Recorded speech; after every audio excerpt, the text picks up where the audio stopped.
Hello, welcome to the Wildline Podcast. I am your host, Dan. This is a podcast about movies and how much money they make at the old box office.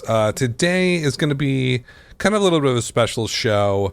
I am going to do the normal sort of weekend review. We'll walk through the top 10.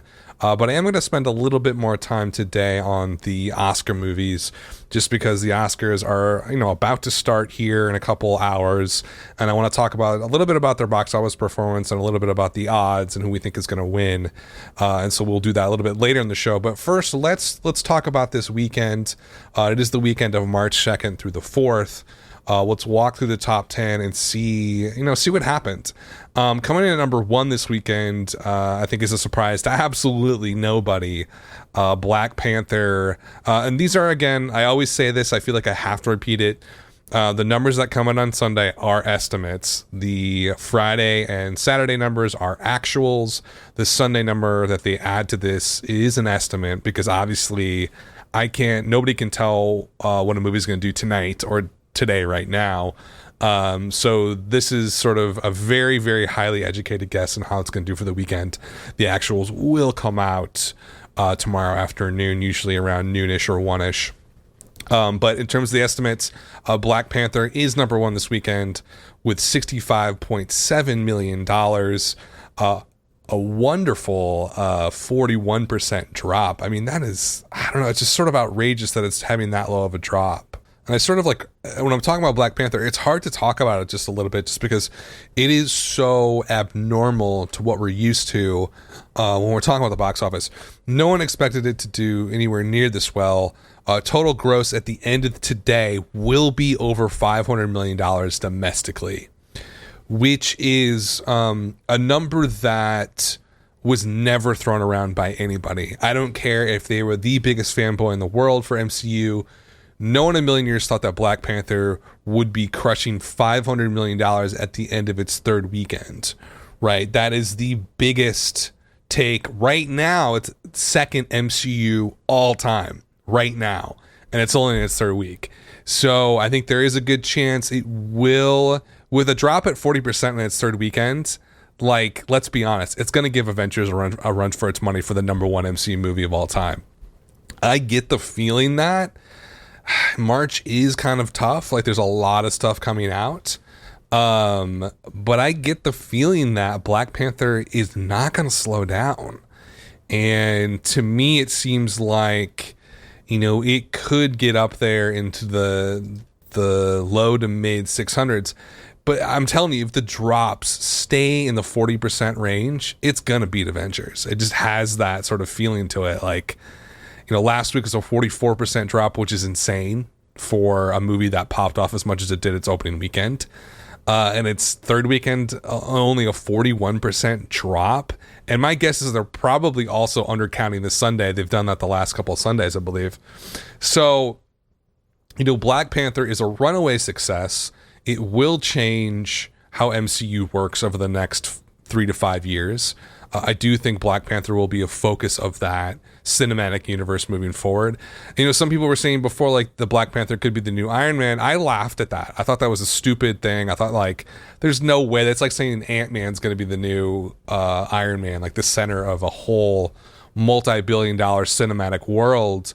I was totally wrong. I was wrong about its opening weekend, and I think was wrong about its impact.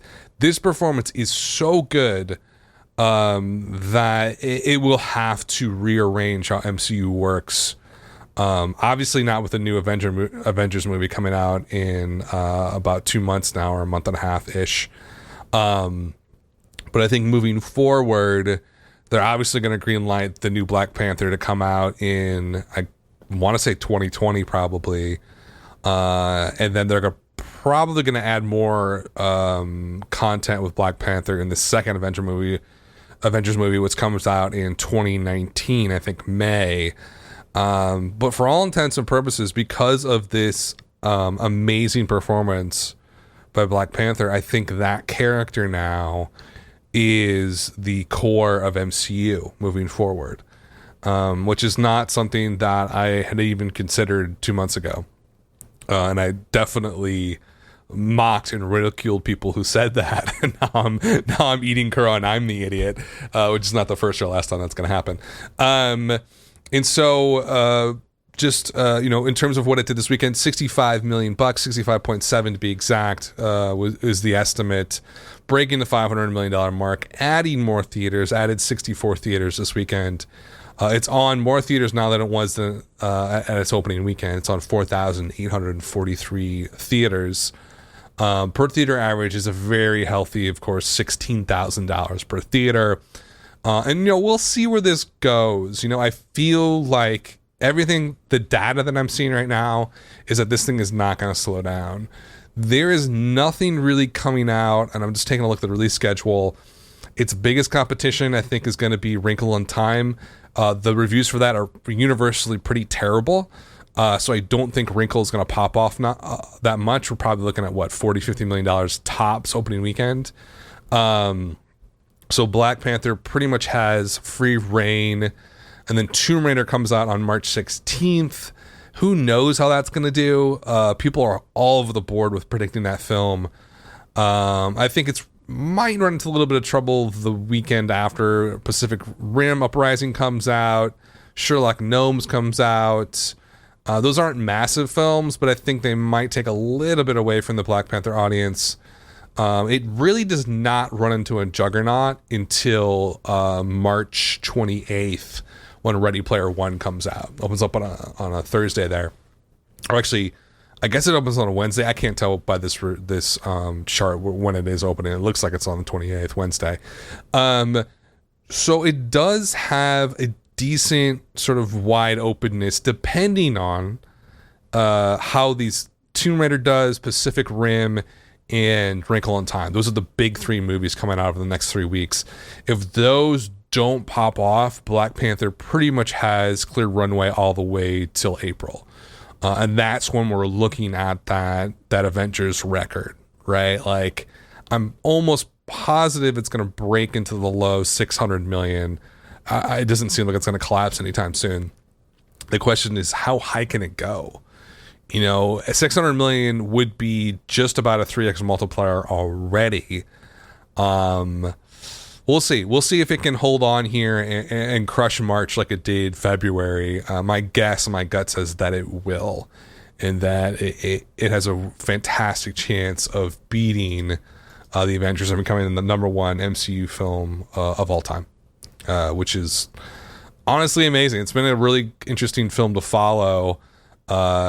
Before it opened up, it was really exciting because the numbers were just flying all over the place. Don't forget, industry tracking had it at 100 to 120, which was already outrageous, right? Because going into this 3, 4, 5 months ago, I think the consensus was probably 80 to 100, the Doctor Strange level number. And then it just went up and up and up and up. And in the last week, it became a little bit more clear that, oh wow, like this is going to challenge Avengers, or I'm sorry, not Avengers, Captain America: Civil War at the 179 mark, I believe. Like it was going to challenge those movies, and then no one really took it seriously enough to challenge like Avengers or Jurassic World, and it just ended up short, just very barely ended up short from those two movies. It really is. It's the story of 2018. And I think it will be one of the top 5 stories of the year, hands down. It's amazing to see a run like this, and we'll see if it can break the Avengers record. I think that's what we're going to be focusing on over the next few weeks, and I think there's a fantastic chance if it does keep these drops in the 40% range. Okay, let's move on. Number 2 this weekend was a brand new wide opener. Red Sparrow from Fox opened up at $17 million. In about 3,050 screens, or theaters, I should say. Its per theater average was $5,500. The budget on this was $69. This is an interesting movie because when the trailer dropped for this, just a brief background on it, Red Sparrow is about, stars Jennifer Lawrence and Joel Edgerton. Jennifer Lawrence is the lead. She is a Russian ballerina who gets injured. And in order to pay for her mother's medical expenses, this is in Russia, obviously, where they don't really have universal healthcare or anything like that. It's more of a sort of crony oligarch system over there. And I guess this takes place during the Cold War, so a little bit different, but still very crony-ish. So in order for her to do this, she has to become a spy. Essentially become a honeypot, almost kind of like a sex worker spy, if you will. She'll get men through her sexuality and flirting with them and sleeping with them. She'll get what she wants, and for the Soviet Union, get what they want. That's a very strange and brief overview of that film. In any event, so it did okay. $17 million is not fantastic for this. I would have expected it to do at least 20. Going into this month, I would have said like 25 to 35 would be a good performance for this. It has a possibility of breaking that $100 billion barrier. That will not happen now. At 17, not great. Cinema score is also not good. A cinema score of B. And there was murmurings when the first critics put out their reviews that this wasn't all there. Like, it seemed really flashy and cool based on the trailers and marketing. It's like, oh, this looks like, Jennifer Lawrence is such a beautiful woman that like she really could hold that role and really sell it, right? So in the trailers, it's like, oh, like this looks very interesting and very good, but the final product just wasn't fantastic. Rotten Tomatoes score of a 51, which is not good. Audience score from RT, which I'll use sort of reluctantly because of the whole Star Wars Last Jedi bot thing, where the score was kind of like what happens with IMDb a lot. It gets brigaded by a certain group of people who wants that score to go low. That's what you get with anonymous online surveys. Like, they're not anywhere remotely scientific. But 56% audience score. The thing I'll say, because it does line up with the cinema score of a B, although a cinema score probably would be in the C range to correspond with a 56% on Rotten Tomatoes audience score. So the bottom line is, critics didn't like it that much. Audiences didn't like it that much. It didn't really pop off that much either. So as it plays out over the next few weeks, the best case scenario is a 3x multiplier, I would say. And that would put it at, $51 million. Not good. This is definitely in the flop territory. We'll see what it does next weekend. If it holds, below 55%, like if it holds at if it drops 57, 58 into the 60%, I think it's pretty safe to call it a flop. If it somehow holds below 50% in the 45%, 40% drop range, I think it could do okay and kind of be a middling performance. My gut says this thing's going to flop. Like, I get that it's not going to play well over the next few weeks, mostly because of that cinema score and mostly because of the anecdotal information I've heard from people who have seen it and people who work in theaters and their reactions to it. Because people work in theaters, like, they always are super curious about how audiences respond to films. Obviously, it's their business. And from what I've heard from people who manage theaters and stuff, like, the response has not been great to this film. It's very long. Like, it's well over 2 hours long. And I don't know, it seemed to try to sell the entire film based on Jennifer Lawrence. And, she got a payday of at least $15 to $20 million for this film. And so, she's probably the top female actress out there now in terms of pay. That might change because of movies like this and because of movies like Mother and even something like Passengers. I was just sort of interested in what Jennifer Lawrence has been doing over the last few years. I became aware of her through Winter's Bone because I'm really into art films, especially American art films and indie films. And that was the massive film in 2010. And I remember seeing it. I was living in Portland, Oregon. And I remember seeing it the moment it got to Portland. And I was just like, I saw it in an afternoon. And I was just like, this is amazing. It's one of my favorite films of the last decade. And Jennifer Lawrence was phenomenal in it. So good in that film. And she couldn't have been, 19 or 20 years old, if that. So she got her career started out on really the best possible foot. And, crushing in an art film like that's going to be remembered for, decades. You can't ask for a better beginning. Then she went on to big stuff like X-Men, And then obviously her big platform was The Hunger Games, which ended in 2015. That was the last movie she was in where she was the solo, basically, star that really crushed it. Right, like American Hustle, she did very well in, but she was kind of a supporting role. That did 150. X-Men movies have sort of been doing less and less over the years. Days of Future Past in 2014 did 233, but again, she's not really the lead there. Hunger Games Mockingjay Part 1 and 2 were the last movies, huge blockbusters where she was the lead. Part 1 did 337 in 2014.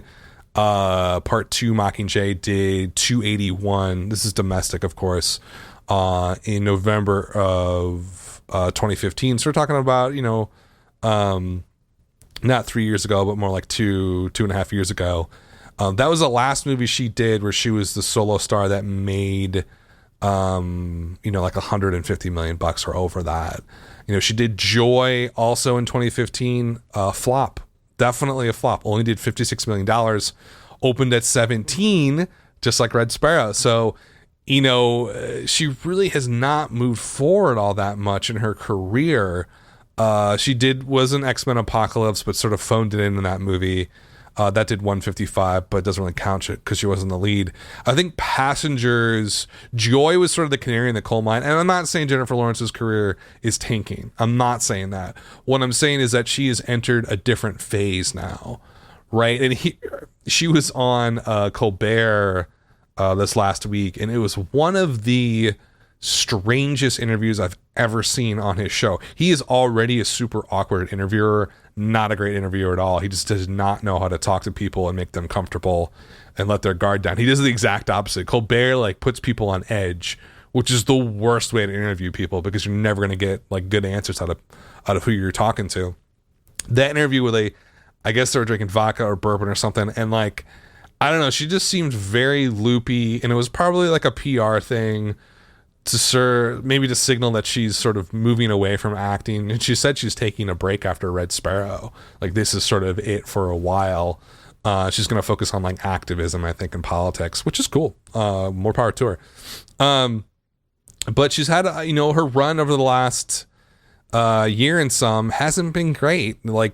Passengers, somehow legged it to 100 million, opened at 14, 15.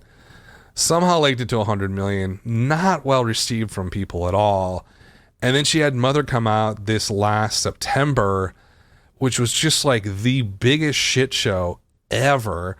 Darren Aronofsky, who she was dating, it's a Paramount movie, marketed. I talked about it a ton on this podcast. I went to go see it opening weekend. One of the worst movies I've ever seen in my life. But you have it's such a polarizing film. It's an art film that was marketed as a somewhat straightforward horror home invasion film. And then you get there, and I knew all about it because I read about film constantly in movies and movie reviews. I cannot imagine what a Jennifer Lawrence fan was thinking during the last hour of that movie if they were not aware what it was really about. I mean, it was a total bait and switch by Paramount. And I think it really, really hurt her brand image. And maybe she doesn't care about that at all. And I don't know if I would if I was in her role. I mean, who cares? She already made all these massive movies. She's already a multimillionaire. She's going to be a movie star probably for the rest of her life. She has the talent to do that. But that movie was just such just the wrong step forward. It was just awful. And now we have Red Sparrow come out, and I'm getting the opening kind of like what Joy did. It's probably gonna have a lower multiplier than Joy, so we're talking 50 to 60 at best. You kind of have to think of what's her next move, because Jennifer Lawrence is hitting that valley, and this is any woman I know who's ever been an actress or in that world, always talks about this valley where you're in your 20s, maybe in your early 30s, and then you hit this valley.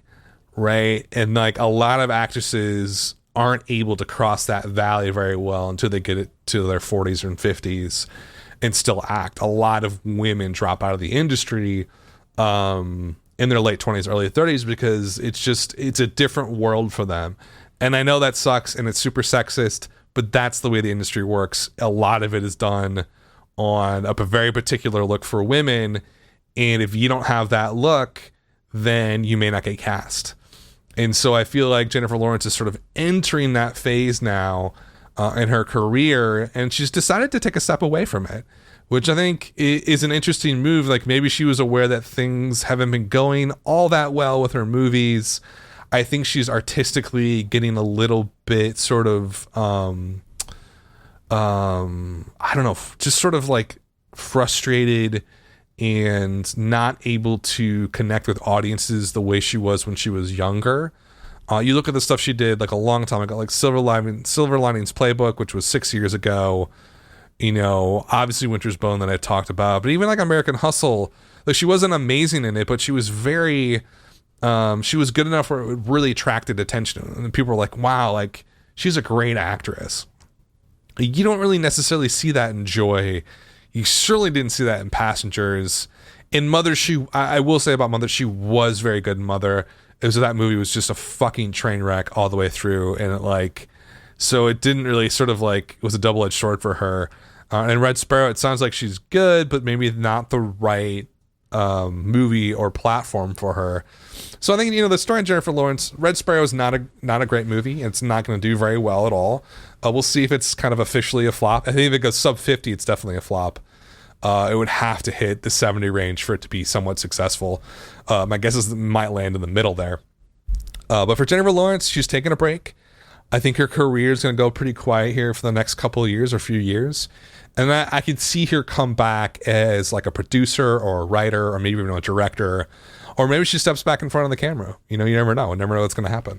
But that's sort of the story on Red Sparrow and how it's doing. Just not a great performance at all. And I think kind of signals the end of a phase of Jennifer Lawrence's career as like this top tier $20 million movie star. I think she's moving on to something else, probably something hopefully a little bit better for her, maybe more rewarding outside the money stuff. In any event, okay, so Red Sparrow is number 2. Number 3 this weekend was Death Wish from Eli Roth and Bruce Willis, the remake of the Charles Bronson sort of vigilante justice film series from MGM. $13 million, opened in about 2,900 theaters. Per theater average was not a great $4,500. Budget was decently low on this, $30 million. This one's pretty much a flop. Eli Roth, I don't know what's with him. He did Cabin Fever, which I'm looking at the numbers now on his career. I always thought Eli Roth was a lot bigger than he actually was. And maybe he did more. I'm looking at his production credits, not amazing. Looking at his writing credits, not amazing. I don't know. I guess I sort of came of age, in the early 2000s when I was sort of a young adult, and like Eli Roth was just sort of popping off with Cabin Fever, and Hostel was such a massive movie in 2006, and then he came back for the sequel a year later. I'm looking at these numbers, and I guess because I'm a horror movie aficionado, I just always thought Eli Roth was a lot bigger than this. And maybe, I don't know, maybe I'm missing a whole part of his career on this Box Office Mojo page, but like his career seems mighty small when I'm looking here. Cabin Fever did $21 million total of the box office in 2003. That's terrible. I thought the movie was much bigger than that. Hostel did 47. I thought that did like $150 million in my memory. Hostel 2 a year later only did $17 million total. That's fucking trash. And then he comes back 8 years later. There's an 8-year gap between Hostel 2 and The Green Inferno, which I saw. I got it on VOD or whatever. It's a kind of a remake of Cannibal, what was it, Cannibal Corpse or something? What the hell was that movie? I can't remember what it was. But not a good movie at all. I mean, super gory and kind of funny, but like not great. Very low quality. That did $7 million total domestically.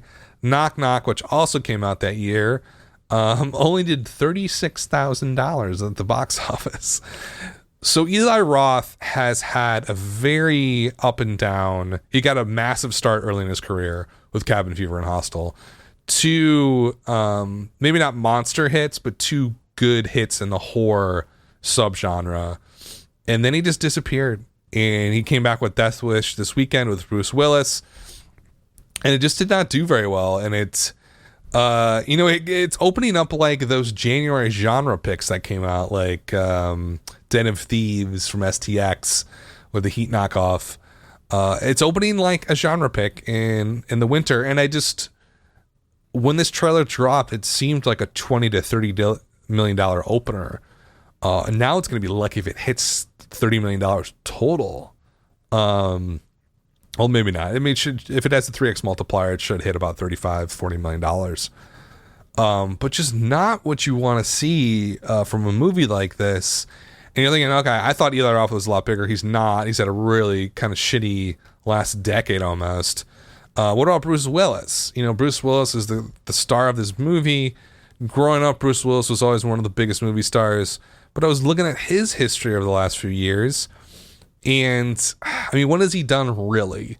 He was in that Frank Miller bomb, Sin City, the sequel to the original Sin City. That only did $13 million. G.I. Joe Retaliation did $122 million, which is pretty good. I don't know if he was a lead in that, though. Red 2 did $53 million. This is in 2013. The last Die Hard movie did $67 million. That was a flop in 2013. And you go back, Looper, he did $66 million. Moonrise Kingdom, which I think is probably his best movie in the last, probably 10 years, only did $45 million at the box office. It was an art film, though, so I can't really hold that against it. The First Red did $90 million. He really has not had a knockout hit probably in over 10 years. His last knockout hit was probably Live Free or Die Hard, which I guess is the fourth Die Hard movie, which came out in June 2007. Did $134 million. Not a massive hit, but definitely a hit. And then before that, he was just in a lot of weird stuff. Did some voice acting. The Whole 10 Yards only did $16 million in 2004. Holy shit. Tears of the Sun, which I thought saw in the theater, $43 million. The last massive film that he was in, and I'm talking like tentpole blockbuster over $200 million as him as the star, was The Sixth Sense, almost 20 years ago. And he kind of doubled up late in the 90s. He also did Armageddon, where he was one of the leads, $201 million. Those, of course, were these humongous films.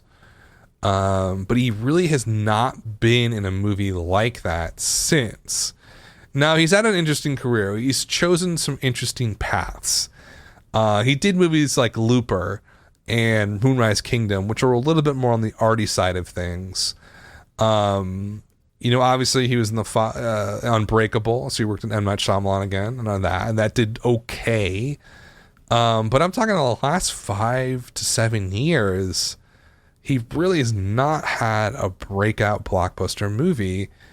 And I think, Bruce Willis, at this point, we kind of have to... He does have Glass coming out, the sequel to... I guess it's Unbreakable, isn't it? Isn't the sequel to Unbreakable? And sort of partly a sequel to Split as well. He's got that coming out, so that's something. But, I feel like his career, I don't want to say is completely over, but is definitely sunsetted. And his heyday is long over as an A-list movie star. Long over, 20 years over. And he really can't carry a film, obviously, if you look at Death Wish, which you think would get butts in the seats just because it's him. If you looked at the numbers, it was 55% male, the audience for Death Wish, 89% over 25, 38% over 50, only 7% was between 18 and 24 years old, the audience for that. So the one thing I was looking at Red Sparrow too, that was 81% over 25 years old. So both Death Wish and Red Sparrow are underperformers. You have both really big stars that seem to be fading a bit here, as they move on in their careers. Obviously, Bruce Willis is much older than Jennifer Lawrence, but I think they're going through these sort of slowdowns in their careers. And I'm looking at those numbers and the audience scores. So the audience demographics, and it's like the same old problem with movies, right? In general, if you want a movie to pop off, if you really want it to pop off and break the 150 million, $200 million mark, you have to get young people, right? Like, you can make genre flicks all you want, and you can make sort of dramas all you want that do 50 or $60 million without the young people. But if you really want a movie to be a blockbuster, you have to get the under 25 audiences. I think it's a major reason why Red Sparrow and Death Wish have not done that well, is they don't get those younger people, and younger people really are the driving force of the box office, and always, for the most part, always have been. It's been the case since I've been following the box office in the mid 90s. It was always the under 25s that really were the bellwether for whether a movie would do fantastic or not. And if you don't get them in there, then a movie's just not going to be middling performances. But I think Death Wish is more of, the budget's low enough where it's like not a nightmare, but it's definitely middling to a flop. Same thing with Red Sparrow. Okay, I know about those films with the new openers, so I wanted to focus on them a lot more than normal. Let's breeze through the rest of these top 10 movies. Number 4 was Game Night, 10.7 million, great 37% drop. Per theater average was 3,000. Total take so far for Game Night is 33.5 million. I thought this would do better, but that drop is a really good sign that people responded well to it. Critics really liked the movie, so I think it could have a nice little gradual decline at the box office and do decently well. Not what Warner Brothers really wanted, but they're definitely avoiding the flop territory with that movie. Number 5 was Peter Rabbit, did 10 million, 21.6% drop. Great drop there. Per theater average was $2,700. Number 6 was Annihilation, with a 49% drop, 5.6 million, per theater average $2,600. Total take for Annihilation so far is 20.6 million. That is officially a flop, I would say, without a doubt. The expectation on that was it would at least do $20 to $30 million opening weekend. It's not doing well. It's going to be on Netflix in like a week in the rest of the world, and of course it's going to end up online with an HD copy on every streaming website out there. So I think that the legs are going to fall apart on that. Really poor planning by Paramount, poor deal making with Netflix. Doesn't make a lot of sense to put it on Netflix 3 weeks after you realize that everybody in the US and Canada who didn't want to spend $10 to see it or $20 to see it is just going to wait till it's up there online. So bad performance. I feel bad for Alex Garland. I don't know how good or bad the film is. A lot of people have heard mixed things about it. That it maybe is like a hard sci-fi movie, hardcore sci-fi, which I would be super into and a lot of nerds would be into, but obviously not playing well with the masses. Number 7 was Jumanji, 4.5 million, an insane 20% drop. Every week I'm perplexed by this film. Still in 2,300 theaters. Per theater average just dropped below the Mendoza line of 2,000 per theater. Total take so far, $393 million. We'll get through that $400 million mark, which is, like I always say every weekend when I talk about this film, someone could write a PhD on this. I just don't get it. I don't understand why Jumanji is doing this well. And I specifically don't understand why the drops are so low week over week. Just doesn't make a lot of sense to me. But I guarantee you it's the under 25 crowds that's going to see it. Like that is what's pushing that movie to the $400 million versus $200 million range. Number 5 was 50 Shades Free, 3.3 million. Pretty typical 54% drop for a film like that. Per theater average is not well, just about $1,300 per theater. Total take so far is $95 million, so it will break the $100 million mark here this week. Okay performance. I think everybody involved with that series is just glad that it's coming to an end. Number 9 was The Greatest Showman, 2.6 million. Its partner in crime with Jumanji there, 21% drop. Still in about 1,400 theaters. Per theater average, $1,900. Total take so far in Greatest Showman is $164 million. Obviously a great performance for that movie. It had a pretty big budget, so they wanted it to do about at least 130, 150. But it's blowing past that. And it doesn't seem like it's really stopping, and I think it's going to do well in home entertainment as well. Number 18 was Every Day from Orion, the sort of rebooted production distribution studio from the 80s and 90s. This film was not doing well. $5.2 million overall, only did 1.5 for the weekend. A terrible sub $1,000 per theater average at $935 per theater. Okay, so that's the top 10. So I wanted to blast through those real quick just so I could focus a little bit more on what's going on with the Oscars. Obviously, the Oscar movies are doing pretty well at the box office now just because we're getting so close. Shape of Water did 1.4 million this weekend, added 111 theaters. Total take on Shape of Water is 57. 3 Billboards, total take so far is 52. Call Me By Your Name, total take so far is $17 million. The Post is at 80.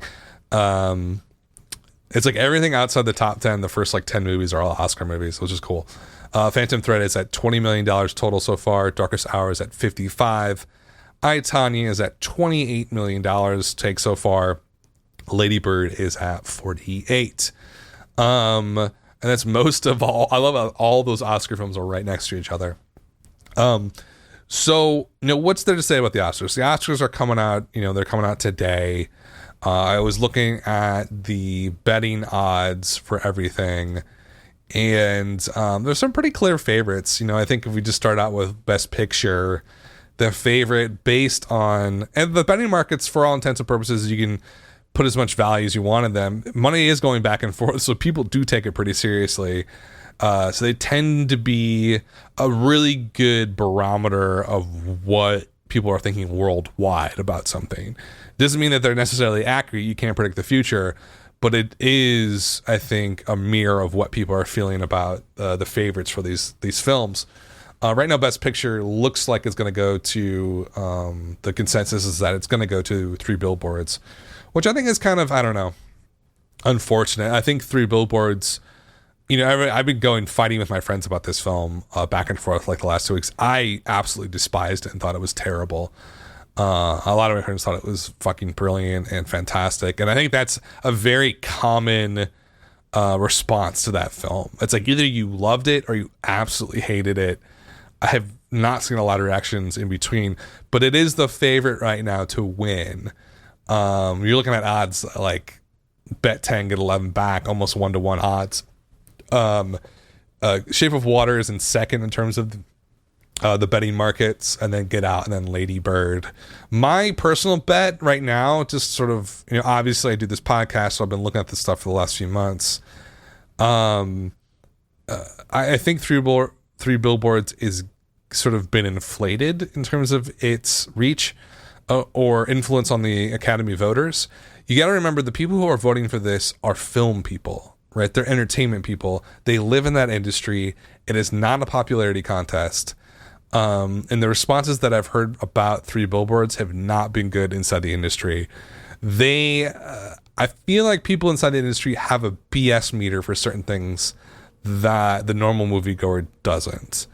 And 3 Billboards, I think, sets off on their radars a lot of bullshit in that movie. And so I think, if I had to put money on something right now, I'd probably put it on Shape of Water to win Best Picture, which is even more ridiculous when you watch that movie. Like, I have nothing against that film. It just, to me, is not anywhere near a Best Picture worthy film. It's more of like a genre film that's just done so well with such polish. Guillermo del Toro will win Best Picture. I don't even have to look at the odds for that. He's going to win because that was a wonderful construction. The technical skill in that film was off the charts. You got to remember that was shot for under $30 million, more to almost to the $20 million range. So Shape of Water was a technical achievement of the likes we haven't seen in a long time. So I think he will win for Best Director. Possible Best Picture. It is second in terms of the betting odds. Get Out is also up there. Also, one thing to take into consideration with the Oscars, it is ranked choice betting. So the films that you put second or third do get points. So if there's a movie that ends up consistently in second and third on a lot of ballots, that could win, right? And that favors Get Out and Lady Bird more than anything. Down the list, Dunkirk, and then Call Me By Your Name, The Post, Phantom Thread, Darkest Hour. is in last. You're looking at 1 to 150 odds for that film. Right now it says Three Billboards is going to win. I feel like it's going to be Shape of Water, but in my gut, I think it's going to be Lady Bird. I think Lady Bird, Get Out is too much of a genre flick for the Academy voters. They probably really much enjoyed it, but genre flicks in general kind of lack that top tier level philosophical perspective that you need to win a Best Picture. Something like Phantom Thread kind of lacks it too. Very small film. Darkest Hour seems to be almost like Oscar bait, like has that, a lot of that sort of philosophical perspective. Get Out, I think, does, but it's through the sort of vehicle of a genre movie. So I think Academy voters aren't going to vote that in the 1 to 2 slot, more like 3 to 4 slot. I feel like Lady Bird's going to be consistently in the 3 to 2 slot, probably not a ton of ones, and I think it might be the dark horse and beat out Shape of Water and Three Billboards for Best Picture. That's just my take on that situation. Best Director, Guillermo del Toro, the odds are like 1 to 1. Second in terms of odds is Lady Bird, which is surprising. I thought the second in terms of the betting odds would be Nolan. But it's kind of tied between Nolan and Greta Gerwig for Lady Bird. Jordan Peele won the Independent Spirit Award last night. I don't think he has any chance of winning the Oscar. PTA is kind of last on the list for that one. So I think it's definitely going to go to Del Toro. Best Actor, Gary Oldman, is pretty close to a lock. But it's not as, it's not as set in stone as you think. You're looking at 1 to 25 odds for Ullman. Daniel Day-Lewis I thought would be higher. Timothy Chalamet, Daniel Kaluuya for Get Out. It's kind of a toss-up with Ullman definitely being the favorite. But I don't know. That one can go anywhere because Timothy Chalamet did win the Independent Spirit Award last night. But I think it's going to go to Gary Oldman for all intents and purposes, with all that makeup, of course. Best Actress is definitely favored for Frances McDormand. And there might be a surprise there. I get the feeling that Sally Hawkins might be a surprise in that one. She was so good. Or maybe even Margot Robbie and I, Tonya. But I think Frances McDormand has pretty much the runaway success for that one. Is there anything else? Let's just quickly do Best Supporting Actor. Why the hell not? It's the Oscars. Sam Rockwell's going to win. Everybody knows this. I don't even think there's any competition. Woody Harrelson's not going to win that. Allison Janney for I, Tonya, Best Supporting Actress. I thought Laurie Metcalf was going to win this like 2 months ago, but all of a sudden Allison Janney, I don't know if she has a really good like PR team. She seems like she's going to take it. What are the odds here? 1 in 9. Laurie Metcalf is basically you bet 1, get 4 back, or bet 2, get 9 back is essentially what her odds are now. But Allison Janney's a runaway favorite for that, which I'm a little bit surprised about. I thought that was going to go to Laurie Metcalf. And let's just do a couple more. Let's just do adapted screenplay and call it a day. We'll do original screenplay and adapted screenplay. Favorite now is Call You By Your Name by a mile. Mudbound is in second. Molly's Game's not going to win, I'll tell you that. Disaster Artist is not going to win. Logan's not going to win.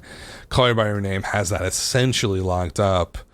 And then original screenplay, I think it's going to go to Get Out is the favorite, and then Three Billboards, then Lady Bird, then Shape of Water, then Big Sick. I don't know about this one. I feel like it's going to go to Three Billboards. Even though Get Out is the favorite, I just feel like Three Billboards had so much buzz. It was an interesting script, I would have to say. I feel like the Big Six should win, right? Just like based on, and I take that all back. Throw that all out. Three Billboards, I think, is going to win and beat the odds, but it definitely should go to Lady Bird. That was such a well-written, especially the dialogue, such a well-written script, a period piece about 2002. It was so well done. I hope Lady Bird wins because I think it's the best out of all of these. Nothing against The Big Sick. Great movie, great script. Lady Bird was much better. So that's the Oscars just in general. I just wanted to sort of touch on that because they are tonight. And we will see how they do. I'm going to watch it very closely. It's just so, it obviously doesn't have much to do with the box office, but it is like a celebration of movies. And it's such an exciting night to see these people and these artists win these awards. And what's cool about it too is people always think that like it is kind of a private, I know it's televised to millions of people and all that kind of stuff, but the voting is all private in the Academy. So it's like guilds are voting on these people. So it is their peers sort of recognizing their talent. It's not just random Joe Sixpack who's voting for these people. So I think it does have some weight to it. In terms of how it's going to play out in the box office, if you look at the best movie of all the big Oscar movies in terms of performance, it's going to be the Post had the best performance, but there's zero buzz on this movie for awards. Honestly, because it wasn't very good. It was super boring. And that's like the first time I'll ever say that about a Spielberg film, although I did not see War Horse. The films that did do well, that really translated over, Three Billboards did 52 and Shape of Water did 57. I feel like Shape of Water could have done a lot better than that. And I say that every podcast. I just got to repeat it. I think it could have been a $150-200 million movie. And the sort of really arty films just sort of skated by, like Call Me By Your Name at 17, Phantom Thread at 20. I thought I, Tonya could have done a lot better. It only did 28. I thought it could easily do 50. And Lady Bird did really well for A24 at 48. So I don't know. There's just sort of this big divide in the industry, and it's getting worse and worse, unfortunately. Nothing against Black Panther, but Black Panther is a comic book action movie. And look, there is artistic merit to that, without a doubt. But it is not the same medium as the person making or a movie like Phantom Thread or Lady Bird or Call Me By Your Name. Or even I, Tonya. It's just not in the same world. And it's interesting to see this back and forth. This has always been a conflict within the movie industry and the box office in general, is that you have these huge, massive blockbuster films. And that's become more and more the case with comic book movies. And then you have this whole other end of the spectrum, the more experimental, artistic, auteur part of the industry. And I think just unfortunately, that part is getting really suppressed by the comic book popcorn movie world, which is a cycle that happens pretty consistently, has over the last 20-30 years. I think now it's getting to the point where a lot of these more artistic directors are going to leave the movie exhibition world and make the leap over to the streaming world and the online world with your Netflixes and HBOs and Hulu Pluses and Amazon Prime Videos. I feel like that's where these Oscar movies are going to start flocking to over the next 5 years. And we're going to see less and less of these movies play in the movie theaters. Anyways, that's my take, guys. Thanks for listening. It's been a little bit longer of a show, so thanks for sticking with me. I will be back next week at some point. I'll probably just do the top 10 for next weekend. Anyways, thanks. Watch the Oscars tonight. It should be entertaining. Thanks for listening, guys. This has been the Wildline Podcast.